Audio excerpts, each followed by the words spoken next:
vers 1856, dans un recoin isolé du sud-est de l'Ohio.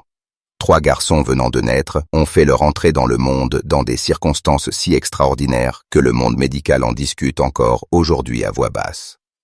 Nés dans la cave dissimulée d'une maison de prière Quaker par une nuit qui comptait parmi les plus périlleuses de l'histoire du chemin de fer clandestin, ces triplés ont développé des facultés qui défiaient toutes les lois connues de la psychologie et de la physiologie humaine. Pendant plus d'1 siècle, leurs descendants ont gardé des secrets sur ce dont ces garçons étaient capables. Des secrets qui, s'ils étaient révélés, nous obligeraient à reconsidérer tout ce que nous pensions savoir sur les limites de la perception humaine. Ce que je m'apprête à vous révéler n'a jamais été raconté en dehors des archives familiales, jamais documenté dans un journal médical officiel et jamais évoqué dans un cercle universitaire. Les preuves ont été délibérément enterrées, mais ce soir, la vérité éclate enfin. Avant de plonger plus profondément dans ce récit glaçant qui commence dans l'ombre du réseau de sauvetage le plus secret d'Amérique, j'ai besoin d'en savoir un peu plus sur vous.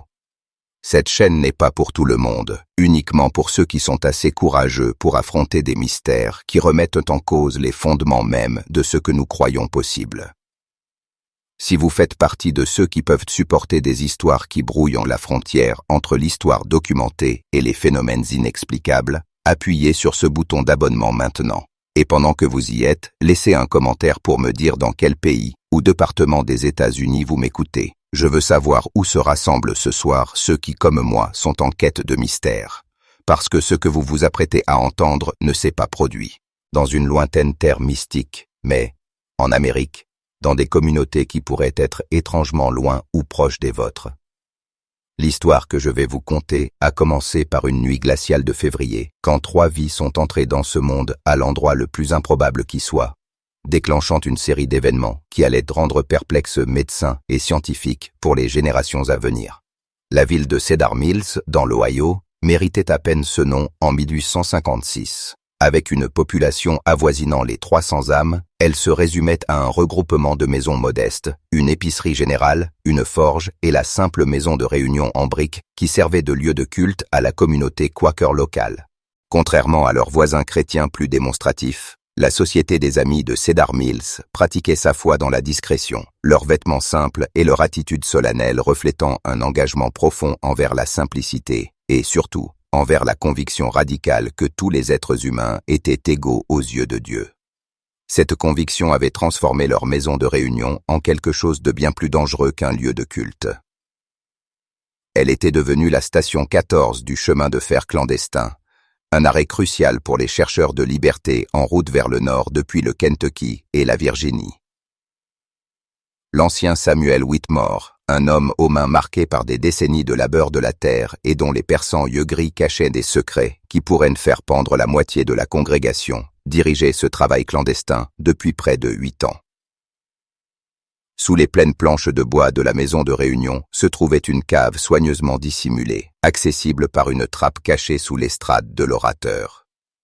La cave elle-même était un miracle de ingénierie désespérée. Creusée à la main pendant des mois de travail méticuleux, elle s'étirait sur presque toute la longueur du bâtiment au-dessus. De solides poutres de bois soutenaient le plafond, tandis que la ventilation était assurée par un ingénieux système de poteaux de clôture creux, semblant décoratif mais apportant de l'air frais à ceux qui se cachaient en dessous. Chaque semaine, entre 3 et 15 chercheurs de liberté pouvaient y trouver refuge, certains pour une seule nuit, d'autres pendant des semaines, en attendant un passage sécurisé vers la station suivante. Le février de 1856 avait été particulièrement traître. La loi sur les esclaves fugitifs de 1850 avait enhardi les chasseurs d'esclaves qui parcouraient désormais librement l'Ohio, avec l'autorité légale de récupérer leurs propriétés et humaines. Des chasseurs de primes professionnels comme les tristement célèbres frères Garrett avaient été aperçus dans la région depuis des semaines, offrant des récompenses substantielles pour des informations sur les opérations du chemin de fer clandestin. La tension à Cedar Mills était si palpable qu'on pouvait presque la goûter. Chaque visiteur inattendu, chaque coup frappé à la porte après la tombée de la nuit, chaque bruit inhabituel pouvait signaler la découverte et l'emprisonnement. C'est dans ce contexte de peur et de secret qu'une jeune femme était arrivée à la maison de réunion 3 jours plus tôt. Elle avait seulement donné son nom comme Ruth, prétendait avoir 19 ans et était visiblement enceinte, très proche du terme. Samuel Whitmore avait jeté un regard à son ventre gonflé et avait immédiatement su qu'elle ne voyagerait pas plus au nord avant un bon moment. Ce qu'il n'avait pas prévu, c'était à quel point cet enfant arriverait vite et à quel point son arrivée changerait profondément tout ce qu'il pensait savoir de la nature humaine. Ruth venait d'une plantation du nord du Kentucky, leur avait-elle confié lors de conversations chuchotées pendant ses premières nuits dans la cave. Elle s'exprimait avec une diction soignée, comme celle de quelqu'un à qui on avait appris à lire, chose rare pour une personne dans sa situation, et se tenait avec une dignité qui impressionnait même les Quakers stoïques. Mais il y avait autre chose chez elle, quelque chose qui mettait les gens mal à l'aise sans qu'ils ne comprennent vraiment pourquoi. Elle semblait savoir des choses, des petites choses, mais dérangeantes par leur exactitude. Elle savait quand quelqu'un approchait de la maison de réunion bien avant qu'aucun son ne puisse être entendu. Elle refusait de la nourriture qui s'avérait ensuite avariée, bien qu'elle ait paru parfaitement fraîche. Le plus troublant, c'est qu'elle regardait parfois directement la personne qui parlait et contredisait calmement ses paroles, non pas avec argumentation, mais avec la certitude tranquille de quelqu'un qui savait simplement mieux. Cet homme qui a apporté les provisions hier, avait-elle dit à la femme de Samuel, Martha, lors de sa deuxième soirée. Il vous a dit qu'il s'appelait Williams, n'est-ce pas, et qu'il venait de Lancaster. Martha avait acquiescé confuse. Ce n'est pas son nom, avait poursuivi Ruth. Ah, sa voix à peine audible. Et il n'est jamais allé à Lancaster de sa vie. Je ne sais pas pourquoi il vous a menti, mais il l'a fait.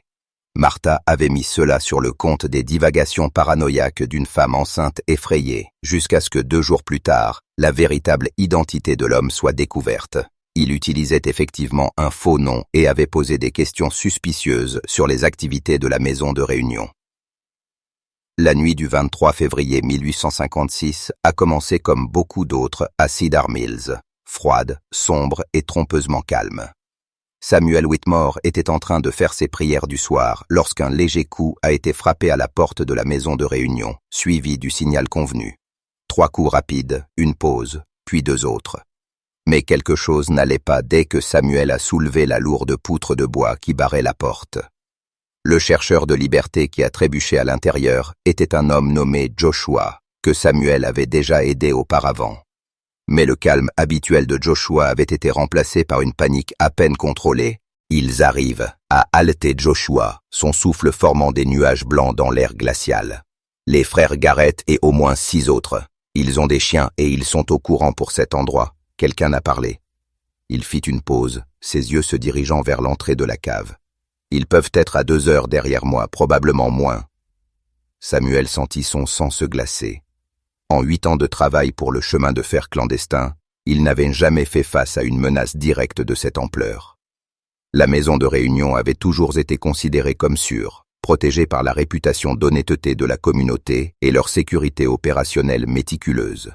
Mais si les Garrett arrivaient avec des chiens et une connaissance avancée de la cave, quelqu'un les avait effectivement trahis.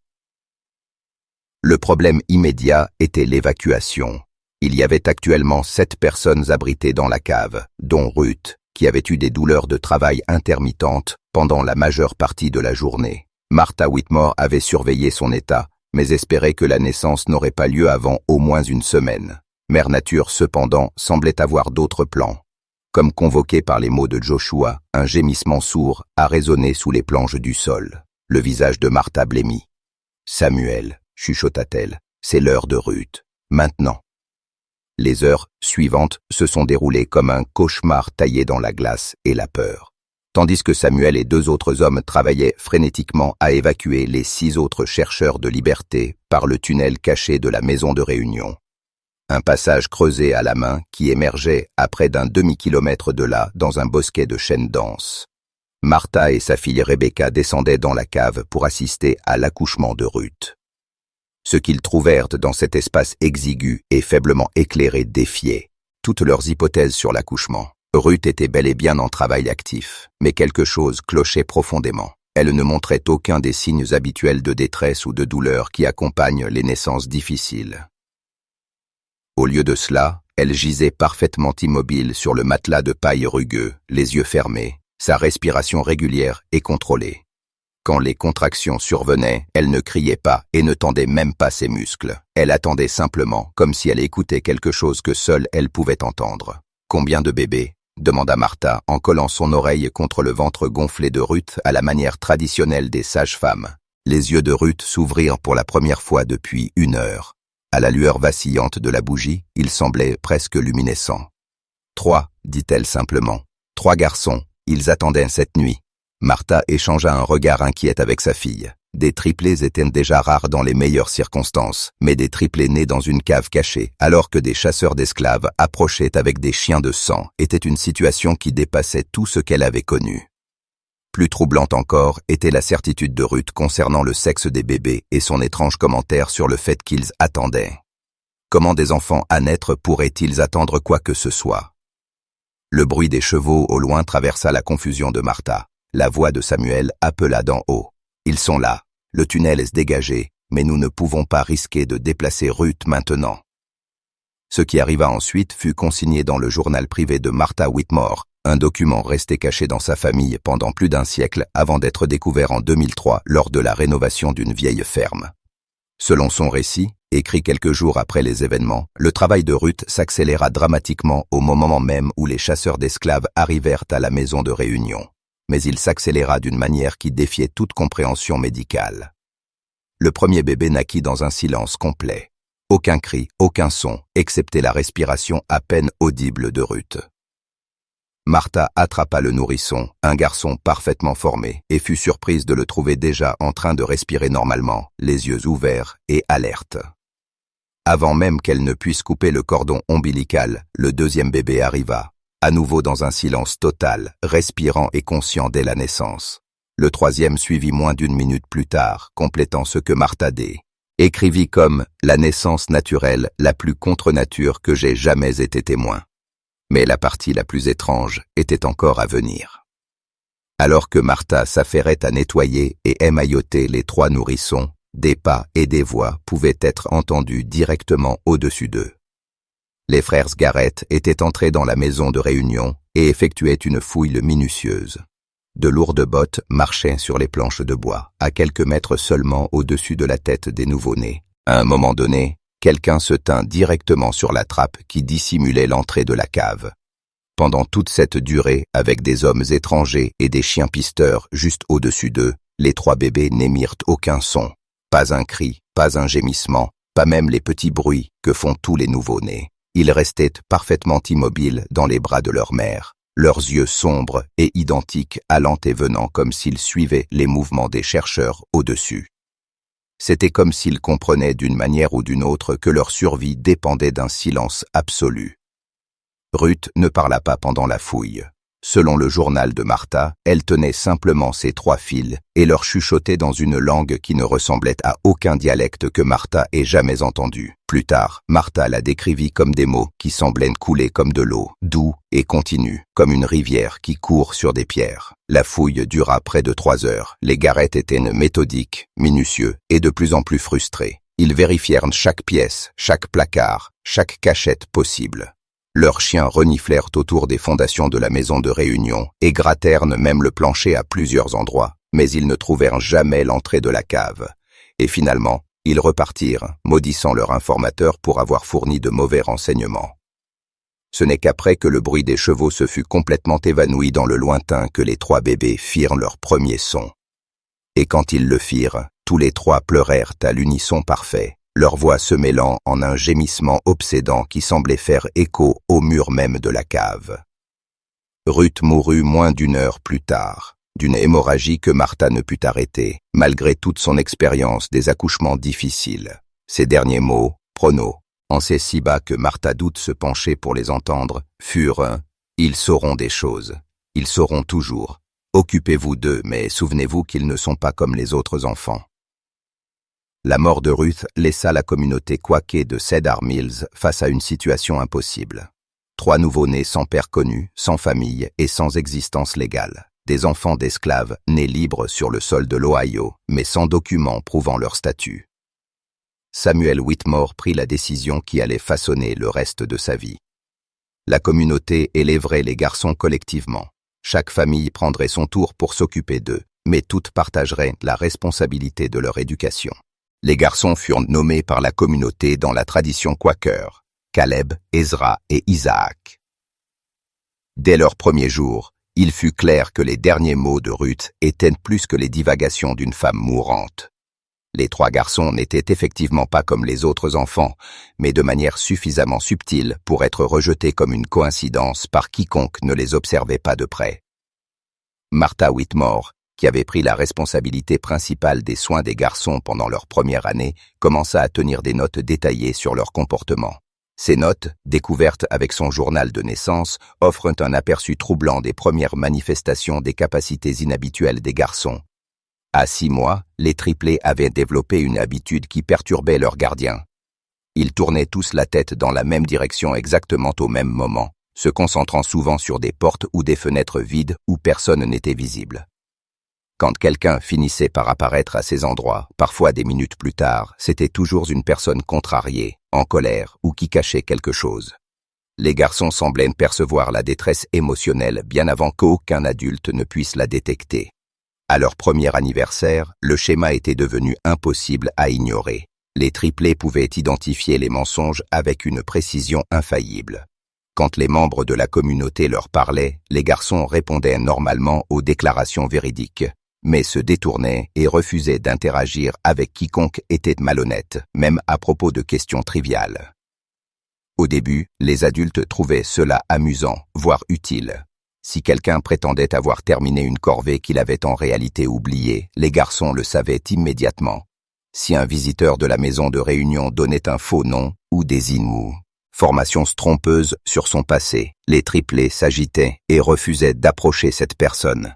Mais la capacité était plus qu'une simple détection de mensonges. À mesure que les garçons grandissaient, ils semblaient percevoir la tromperie sous toutes ses formes, pas seulement les mensonges prononcés, mais les intentions cachées, les émotions dissimulées et les plans non dits. Samuel Whitmore écrivit dans sa correspondance privée.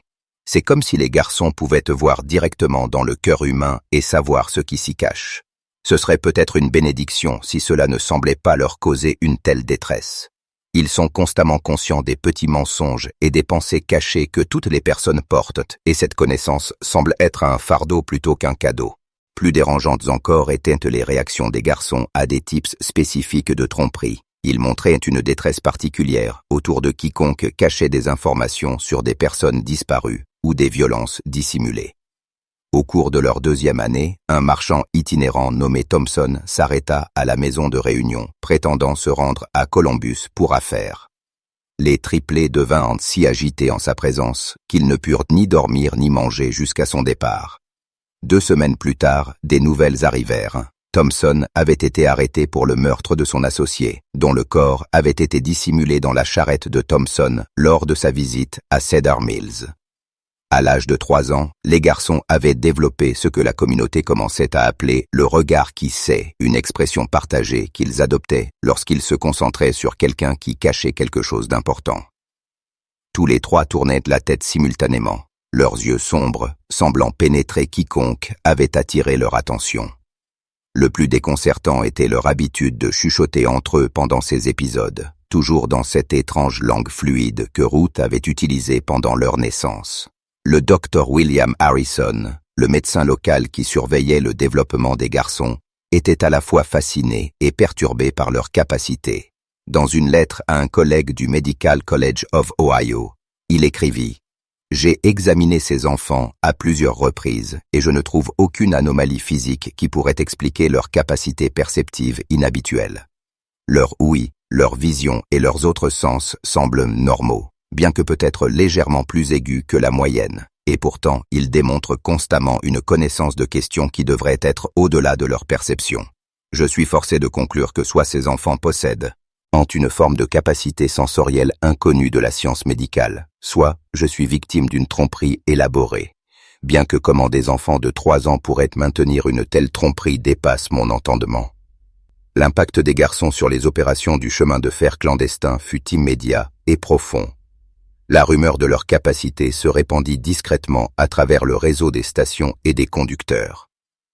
Les chercheurs de liberté commencèrent à demander spécifiquement à être acheminés par Cedar Mills, Sachant que les garçons pouvaient identifier les infiltrés et les traîtres avec une précision parfaite, la présence des triplés dans la cave de la maison de réunion devint une garantie de sécurité. S'ils restaient calmes et paisibles, les chercheurs de liberté savaient qu'ils étaient parmi des amis. Si les garçons s'agitaient ou refusaient d'entrer dans la cave, c'était un signe certain que quelqu'un dans le groupe ne pouvait pas être trusté.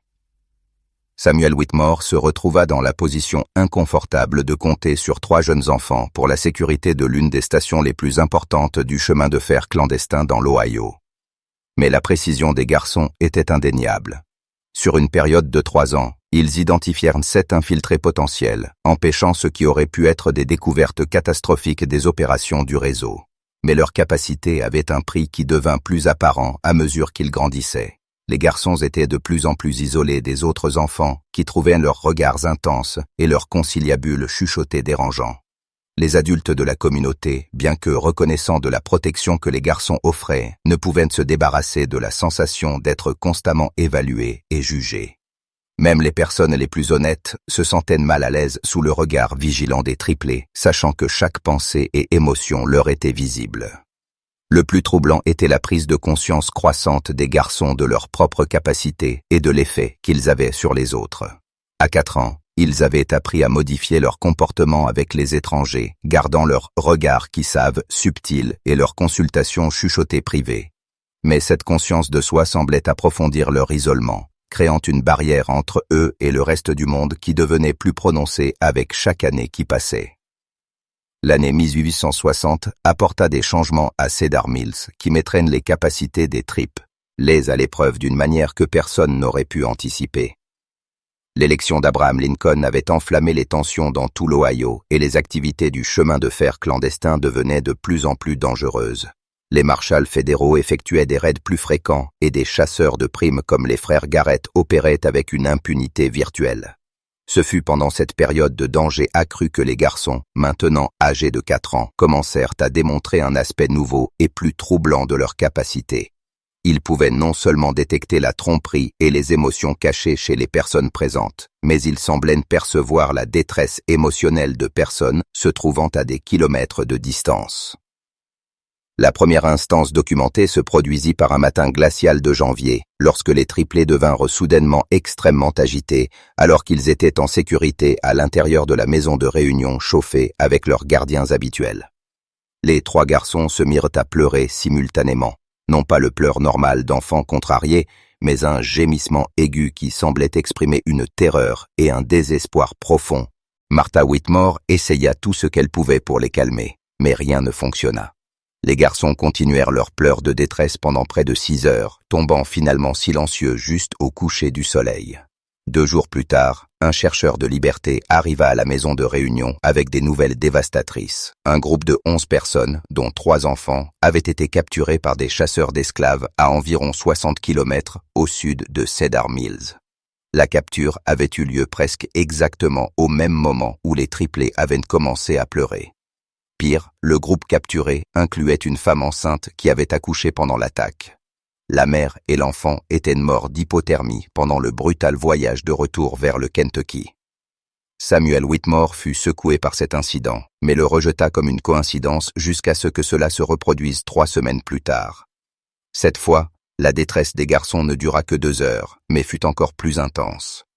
Quand des nouvelles arrivèrent le lendemain, ils apprirent qu'un conducteur du chemin de fer clandestin avait été abattu alors qu'il aidait une famille à s'échapper près de Portsmouth, dans l'Ohio. Encore une fois, à l'heure exacte où les triplés avaient commencé à montrer des signes de détresse extrême. Le docteur Harrison, qui avait documenté le développement des garçons, fut appelé pour les examiner après le 3e incident de ce type. Ses conclusions, consignées dans ses notes privées, étaient profondément troublantes. Pendant les épisodes de perception de détresse à distance apparente, le rythme cardiaque des garçons se synchronise. Leurs schémas respiratoires sont identiques et leur température corporelle baisse de plusieurs degrés. Plus remarquable encore, leur activité cérébrale semble augmenter considérablement. Ils vivent clairement une stimulation mentale intense, bien qu'ils paraissent en détresse extérieurement. Je ne peux que conclure que leur système nerveux détecte d'une manière ou d'une autre un traumatisme émotionnel se produisant à grande distance. bien que le mécanisme par lequel cela se produit soit complètement inconnu de la science médicale. Les capacités de perception à distance des garçons semblaient être spécifiquement accordées aux situations impliquant tromperie, trahison et danger mortel. Ils ne réagissaient jamais aux accidents ordinaires ou aux morts naturelles, mais ils détectaient invariablement quand quelqu'un était traqué, trahi ou assassiné. Leur portée semblait s'étendre dans la majeure partie du sud et du centre de l'Ohio, et possiblement jusqu'au nord du Kentucky.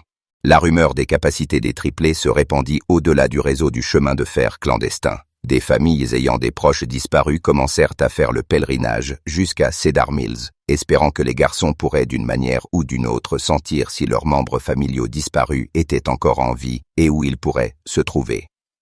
Samuel Whitmore était réticent à exploiter les capacités des enfants de cette manière, mais les garçons eux-mêmes semblaient attirés par ces familles désespérées.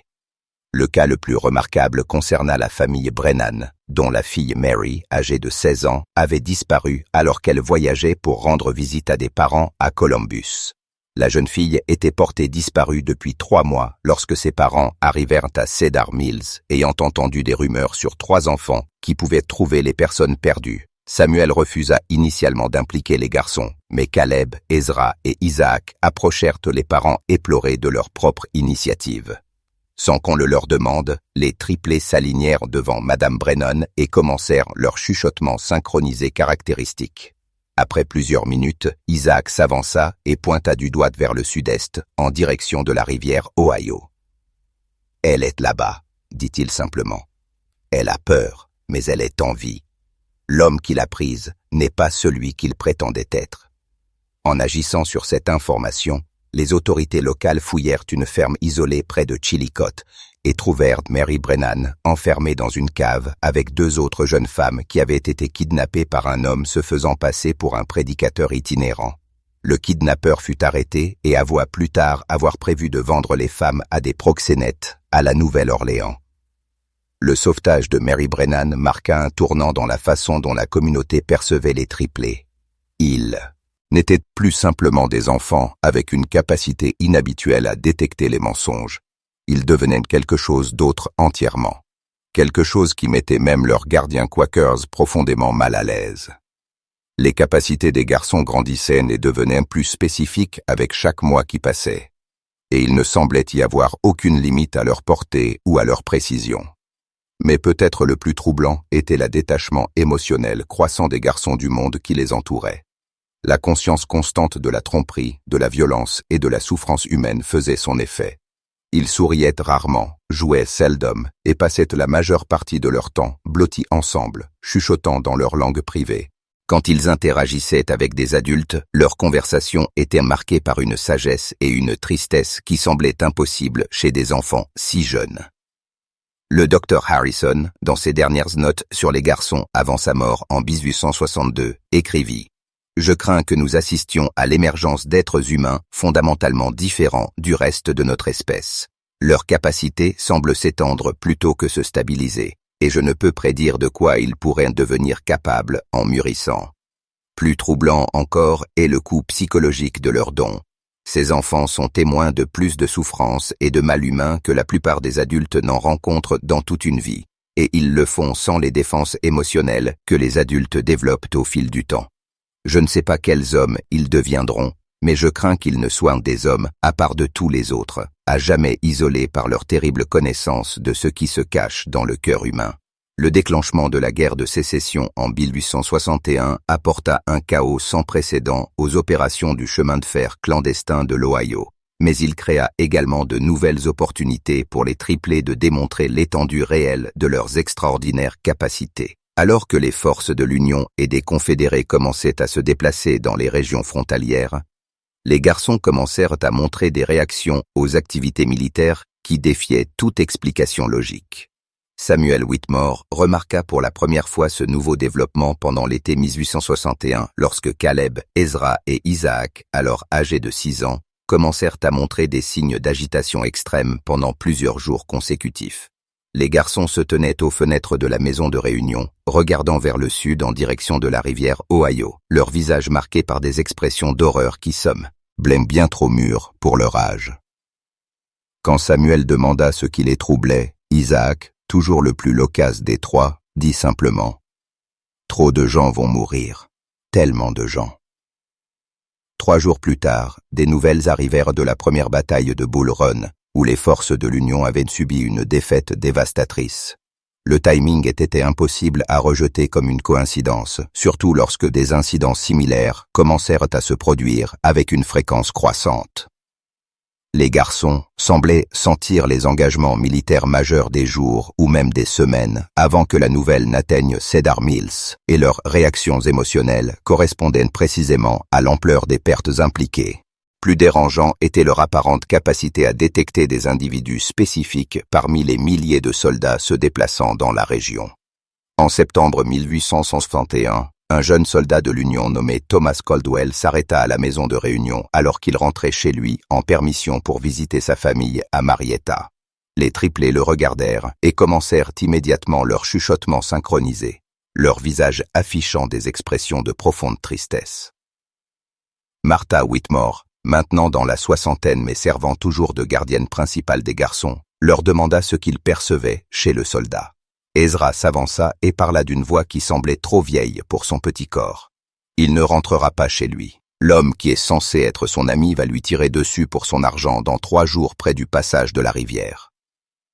Thomas Caldwell rit lorsqu'on lui rapporta la prédiction, affirmant qu'il voyageait seul et n'avait pas d'argent valant la peine d'être volé. Mais 3 jours plus tard, son corps fut retrouvé près d'un passage de rivière à une trentaine de kilomètres à l'est de Cedar Mills. Il avait été abattu et volé par un déserteur de sa propre unité, un homme nommé Patterson, qui avait prétendu être l'ami de Caldwell et avait arrangé pour voyager une partie du chemin avec lui.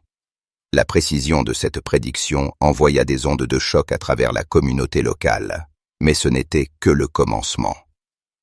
Au cours des mois suivants, les garçons commencèrent à faire des prédictions de plus en plus spécifiques et troublantes sur les personnes qu'ils rencontraient. Ils pouvaient en dire quand quelqu'un allait mourir, souvent jusqu'au jour et à l'heure près. Ils pouvaient prédire des trahisons, des désertions et des actes de violence avec une précision infaillible. Le plus glaçant, ils semblaient savoir lesquels des chercheurs de liberté passant par la maison de réunion atteindraient avec succès le Canada et lesquels seraient capturés ou tués en chemin. Samuel Whitmore luttait avec les implications morales de la connaissance des garçons. Devait-il avertir les gens des dangers que les triplés prédisaient? Devait-il essayer d'empêcher les tragédies qu'ils annonçaient? Ou cette connaissance était-elle trop dangereuse pour agir? Le poids de ces décisions était écrasant, aggravé par l'indifférence apparente des garçons face à la souffrance dont ils étaient témoins. Ils rapportèrent des morts et des trahisons avec le même détachement calme qu'ils pourraient utiliser pour commenter la météo. Le point de non-retour arriva au printemps 1862, lorsqu'un groupe de 12 chercheurs de liberté arriva à la maison de réunion, conduit par un conducteur nommé James Morrison, avec qui Samuel travaillait depuis des années. Morrison était un allié de confiance, un homme qui avait guidé avec succès des centaines de personnes vers la liberté au cours d'une décennie. Mais quand les triplés le virent, leur réaction fut immédiate et violente. Les 3 garçons se mirent à crier au moment où Morrison entra dans la maison de réunion, un son différent de tout ce qu'ils avaient jamais produit auparavant. Ce n'était pas le cri d'enfants en détresse, mais quelque chose de primal et terrifiant, comme les cris d'alarme d'animaux sentant un danger mortel. Ils crièrent et pointèrent Morrison du doigt, leur visage crispé par une expression d'horreur pure. Morrison était déconcerté et offensé par la réaction. Il n'avait jamais rien rencontré de tel de la part des garçons, qui avaient toujours été calmes en sa présence lors de visites précédentes. Samuel essaya d'interroger les triplés sur ce qu'ils percevaient, mais ils ne purent que répéter encore et encore. La mort. Il apporte la mort. Tellement de morts. Malgré les avertissements des garçons, Samuel était réticent à renvoyer un conducteur de confiance et 12 chercheurs de liberté désespérés. Morrison insista sur le fait qu'il avait amené le groupe en sécurité depuis le Kentucky et était prêt à les guider vers la station suivante. Les 12 chercheurs de liberté, des hommes, des femmes et des enfants âgés de 8 à 60 ans, semblaient genuinement désespérés et ne montraient aucun signe de tromperie. Mais l'agitation des triplés ne fit que s'intensifier à mesure que les heures passaient. Ils refusèrent d'entrer dans la cave pendant que Morrison et son groupe y étaient et continuèrent leurs prédictions troublantes. Demain soir dans les bois près de Miller's Creek, il les appellera, et ils lui feront confiance parce qu'ils pensent qu'il est leur ami, mais les hommes, avec des fusils, attendront. Samuel fit face à un choix impossible. Soit faire confiance à la parole de 3 jeunes enfants dont il ne comprenait pas les capacités, soit risquer la vie de 12 personnes sur la base de ce qui pourrait n'être rien de plus qu'une intuition enfantine. En fin de compte, il choisit un compromis qui le hanterait pour le reste de sa vie. Il permit à Morrison et au groupe de continuer leur voyage, mais envoya un message à la station suivante, les avertissant d'être prudents. Il arrangea également pour que 2 hommes locaux les suivent à distance, officiellement pour fournir une sécurité supplémentaire. Ce qu'ils témoignèrent de la nuit suivante valida les avertissements des triplés de la manière la plus horrible qui soit. Morrison conduisit le groupe à une clairière près de Miller's Creek, exactement comme les garçons l'avaient prédit. Là, au lieu de les guider vers la prochaine station sûre, il appela dans l'obscurité. En quelques minutes, des chasseurs d'esclaves armés émergèrent des bois. Les chercheurs de liberté réalisèrent qu'ils avaient été trahis, mais il était trop tard pour s'échapper. Dans le chaos qui suivit, 7 personnes furent tuées sur le coup, dont 2 enfants. Les 5 restantes furent capturées et traînées de retour au Kentucky enchaînées. Les 2 hommes que Samuel avait envoyés pour fournir la sécurité assistèrent à tout le massacre à distance, trop loin pour intervenir, mais assez près pour voir Morrison collecter un paiement substantiel du chef des chasseurs d'esclaves. James Morrison, le conducteur de confiance qui avait guidé des centaines vers la liberté, travaillait comme agent double depuis des mois, vendant des informations sur les opérations du chemin de fer clandestin et conduisant des groupes dans des embuscades soigneusement planifiées. Quand la nouvelle du massacre atteignit Cedar Mills, toute la communauté fut dévastée. 7 personnes étaient mortes, 5 autres étaient condamnées à l'esclavage, et l'un de leurs alliés, les plus fiables, s'était révélé être un traître. Mais peut-être le plus troublant fut la réalisation que 3 enfants de 7 ans avaient su exactement ce qui arriverait et que leurs avertissements avaient été ignorés. La réaction des triplés à la nouvelle fut différente de tout ce que Samuel avait jamais vu de leur part. Au lieu de leur détachement calme habituel, ils montrèrent une émotion génuine pour la première fois depuis des années. Non pas de la tristesse ou de la colère, mais une déception profonde, et qui semblait englober non seulement la tragédie immédiate, mais quelque chose de bien plus large sur la nature du mal humain. « Les gens n'écoutent jamais », dit Isaac calmement, parlant pour les 3. Ils ne veulent jamais croire ce que nous pouvons voir. Ils pensent que nous sommes juste des enfants, mais nous avons vu plus de morts que quiconque dans cette pièce. Nous savons de quoi les gens sont capables quand ils pensent que personne ne regarde. Quand le Dr Hartwell appliqua une légère stimulation électrique sur le bras d'un garçon, les 2 autres montrèrent des réponses physiologiques immédiates, bien qu'ils soient dans des pièces séparées. Leur rythme cardiaque, leur schéma respiratoire et leurs ondes cérébrales se synchronisaient pendant les périodes de concentration intense, créant ce qu'elle décrivit comme une seule conscience distribuée à travers 3 corps séparés. Mais la découverte la plus stupéfiante vint lorsque le Dr Hartwell commença à tester la capacité des garçons à détecter la tromperie à l'aide d'expériences soigneusement contrôlées. Elle arrangea pour que des volontaires disent des déclarations à la fois vraies et fausses, tandis que les garçons observaient, mesurant leurs réponses physiologiques à chaque type d'interaction. Ce qu'elle trouva défiait toute compréhension des capacités sensorielles humaines. Les triplés ne lisaient pas simplement les expressions faciales, le langage corporel ou les indices vocaux pour détecter les mensonges. Ils répondaient à des changements mesurables dans les champs électromagnétiques générés par l'activité neuronale humaine.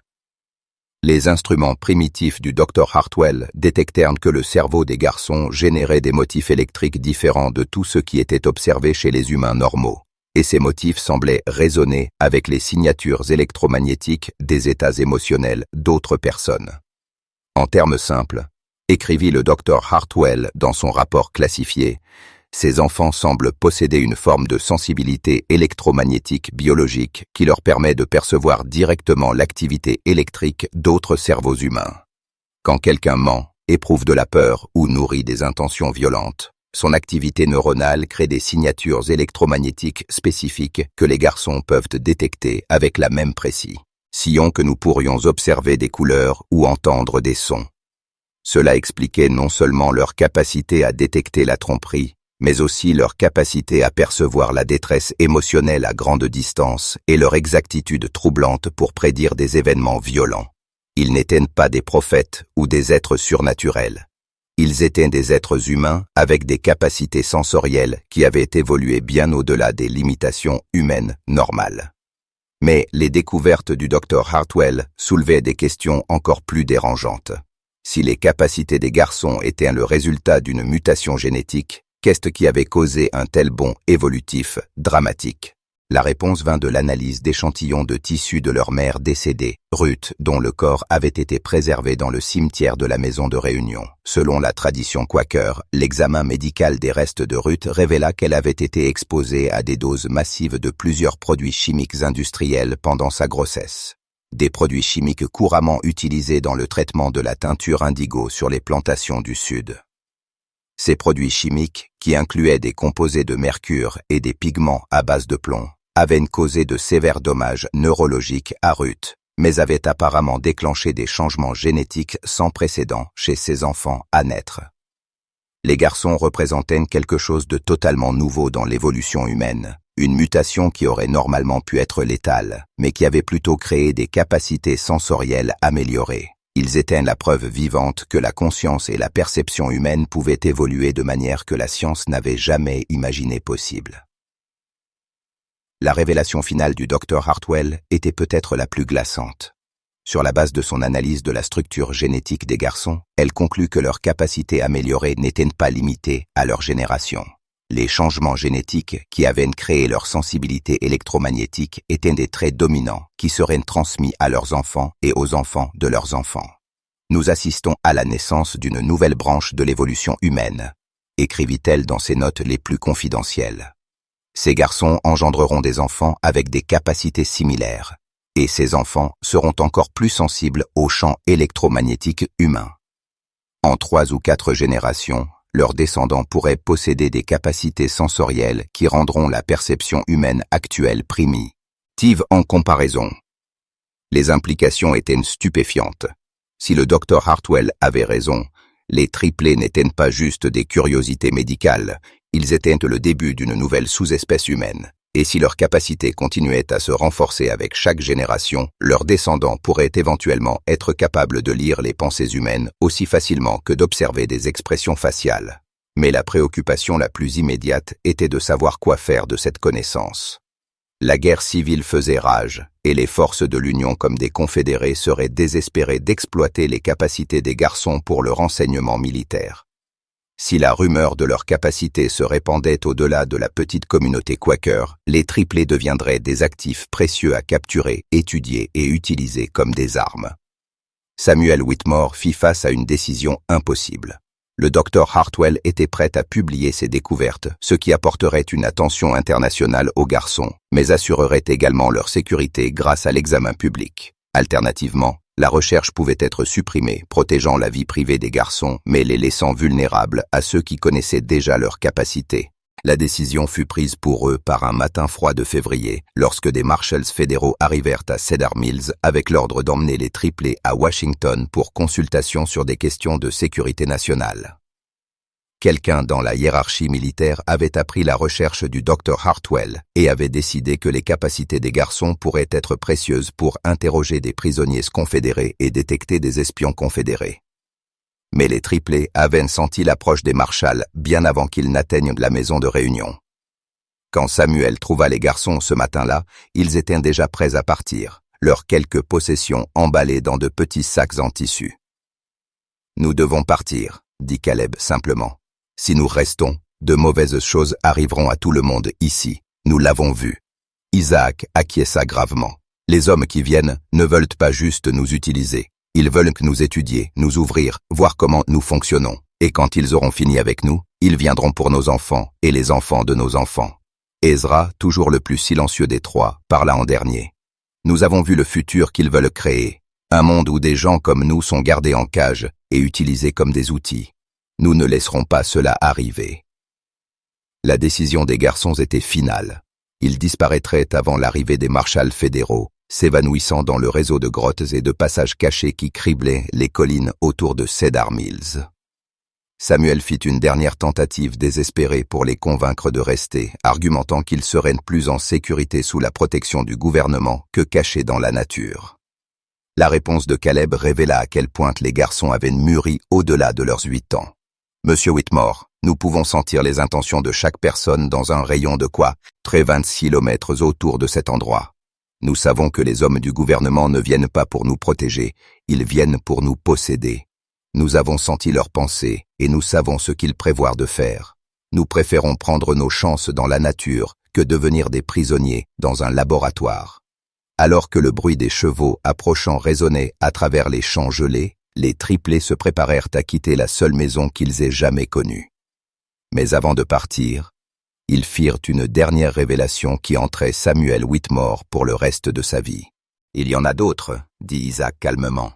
« Pas beaucoup, mais quelques-uns. D'autres enfants nés pendant des périodes de grande violence et de souffrance. Des enfants dont les mères ont été exposées au même genre de poison qui nous ont changés. Ils sont dispersés à travers le pays, et la plupart d'entre eux ne savent même pas encore ce qu'ils sont, mais nous pouvons les sentir, et ils peuvent nous sentir. » Ezra s'avança, son jeune visage marqué par une sagesse qui semblait ancienne. « Un jour, quand ce sera sûr, nous les trouverons. Nous leur apprendrons ce que nous avons appris, les aiderons à comprendre leurs capacités, et peut-être, si nous sommes prudents, nous pourrons construire quelque chose de mieux que ce qui existe maintenant. Un monde où les gens ne peuvent pas se mentir, ne peuvent pas cacher leurs mauvaises intentions, ne peuvent pas prétendre être ce qu'ils ne sont pas. » Les derniers mots des garçons alors qu'ils se préparaient à disparaître dans la nature furent à la fois une promesse et un avertissement. Nous regarderons toujours, et nous nous souviendrons de ceux qui nous ont aidés et de ceux qui ont essayé de nous faire du mal. Cette connaissance sera transmise à nos enfants et à leurs enfants et à leurs enfants après cela. Le monde est sur le point de changer de manière que les gens ne peuvent imaginer, et ça va commencer avec nous.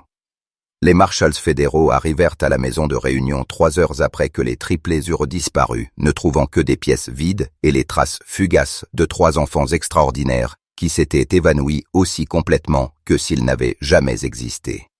Malgré des recherches approfondies impliquant des chiens pisteurs et des unités militaires, aucune trace des garçons ne fut jamais trouvée. Ils avaient simplement fondu dans la campagne de l'Ohio, ne laissant derrière eux que des souvenirs et des questions qui ne seraient jamais pleinement répondues. La recherche du docteur Elizabeth Hartwell fut immédiatement classifiée par les autorités militaires et resta scellée pendant plus de 60 ans. Quand ces papiers furent finalement rendus publics en 1924, ils causèrent une sensation dans la communauté médicale. Mais à ce moment-là, les garçons auraient eu près de 70 ans, et tout espoir de les étudier avait depuis longtemps disparu. Samuel Whitmore vécut jusqu'en 1889, portant le secret de ce dont il avait été témoin pour le reste de sa vie. Dans ses papiers privés découverts après sa mort, il écrivit « J'ai vu le futur de l'humanité, et cela me terrifie et m'émerveille à la fois. » Ces 3 garçons représentaient quelque chose de nouveau sous le soleil, quelque chose qui pourrait soit élever notre espèce à des hauteurs sans précédent, soit nous détruire complètement. Je prie pour que, où qu'ils soient allés, quoi qu'ils soient devenus, ils se soient souvenus de l'amour et de la gentillesse qu'ils ont reçus dans notre petite communauté. La station du chemin de fer clandestin à Cedar Mills continua à fonctionner jusqu'à la fin de la guerre civile, mais ne fut plus jamais la même après le départ des triplés. Sans leur capacité à détecter les infiltrés et les traîtres, l'opération devint de plus en plus dangereuse et plusieurs conducteurs furent capturés ou tués. La maison de réunion elle-même fut finalement abandonnée en 1878 et le bâtiment tomba lentement en ruine. Mais l'histoire des triplés ne se termina pas avec leur disparition. Au cours des décennies suivantes, des rapports commencèrent à surgir de partout aux États-Unis concernant des capacités perceptives inhabituelles. Une fille en Pennsylvanie qui pouvait prédire des accidents des jours avant qu'ils ne se produisent. Des jumeaux au Texas qui pouvaient localiser des personnes disparues avec une exactitude impossible. Un enfant en Californie qui pouvait dire quand quelqu'un mentait juste en le regardant. La plupart de ces rapports furent rejetés comme du folklore ou des exagérations. Mais un schéma émergea pour ceux qui savaient de quoi chercher. Les enfants étaient toujours nés pendant des périodes de grande violence ou de bouleversement social. Leurs mères avaient souvent été exposées à des produits chimiques industriels ou à des substances toxiques pendant la grossesse, Et les enfants eux-mêmes affichaient la même sensibilité électromagnétique que le Dr Hartwell avait documenté chez les triplés de Cedar Mills. Les recherches génétiques modernes ont confirmé ce que le Dr Hartwell suspectait en 1863.